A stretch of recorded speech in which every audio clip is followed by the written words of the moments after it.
I am 1 month into my fermentation journey, and today we are going to talk about fermented cabbage.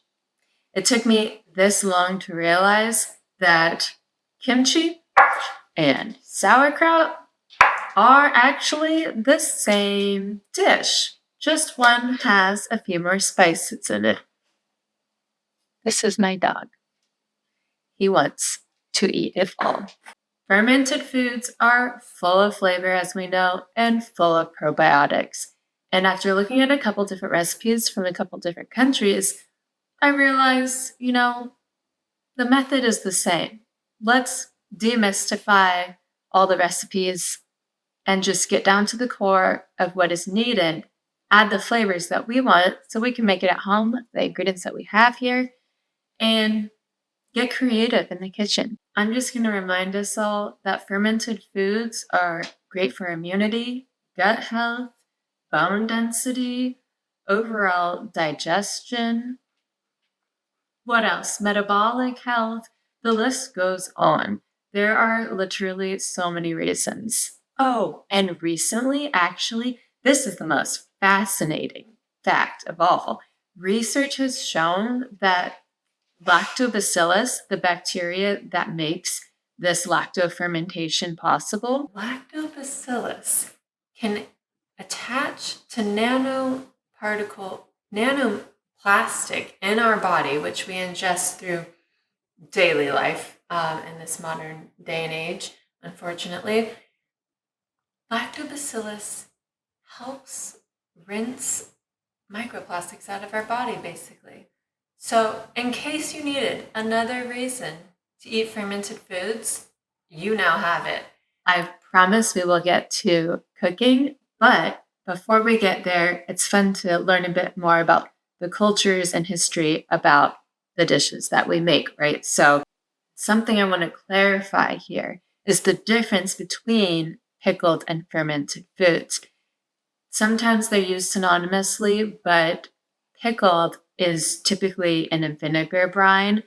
Vinegar is antimicrobial. That kills bacteria. So a pickling would not increase the lactobacillus and the good bacteria that is what we're growing with fermentation. Today we're focusing on cabbage, but there are so many different types of fermented foods throughout history that cultures have used. And I wanted to share a couple because it's just so fascinating. It makes so much sense throughout history, just people needing food to last longer. And that's how it would be preserved through a salt brine. And it would last throughout winter until the next season, ideally. So it was out of necessity. And they happily found, it seems, that it also is really healthy as well. There's fermented mustard and radish leaves in Nepal. Pulque from Mexico is a fermented agave drink. In the Philippines, there's shrimp or fish paste that's fermented. In India, green mangoes are fermented. So we've got fruit, green leaves, fish, shrimp, meats. There's, endless possibilities. I don't know if you can ferment nuts and seeds. That's one I haven't heard of yet, but there's always more research to be done. All of this is to say, it's hard to go wrong here. If we learn the foundation of fermenting, then the rest is up to you and we can get creative. So all we basically need to know is that whatever the weight of the food that we're using, today it is cabbage, 2 to 3% of that weight in non-ionized salt, which is kosher salt or sea salt. Ionized salt kills or cannot be healthy for the bacteria that we're growing. My recipe is a little inspired by the curtido from El Salvador, just because I happen to have a couple more of those ingredients, like oregano. There we go, oregano, and some turmeric is from a different recipe I saw. We're going to make things quick at this point. Now that we know the benefits and history and the culture, I'm going to cut it into quarters. I'm going to cut out the core. And my dog will eat the core because he is a food monster like me. Core for my dog. And if it weren't for my dog, it would be my compost. Because I'm using Napa cabbage versus green cabbage, I'm going to go with the larger kimchi chunks. I am going to put all this cabbage in a large bowl. Zero out the scale. I'm going to slice up this onion, 1 clove of garlic.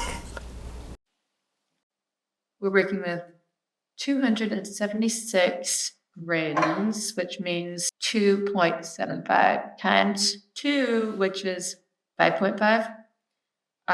So I'll aim for maybe 3.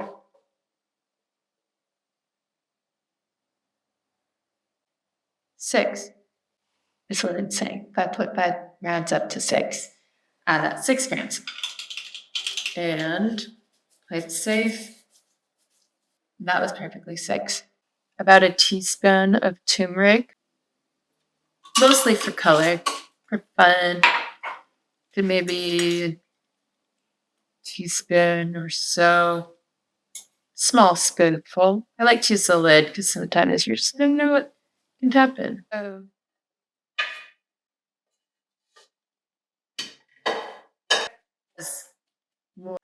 I can leave her on the counter for those 2 to 6 weeks as long as I can hold off eating it so that it can be the highest potency of good bacteria.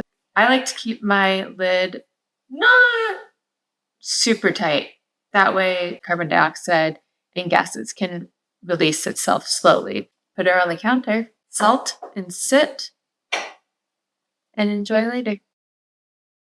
Woman. Crew. Please.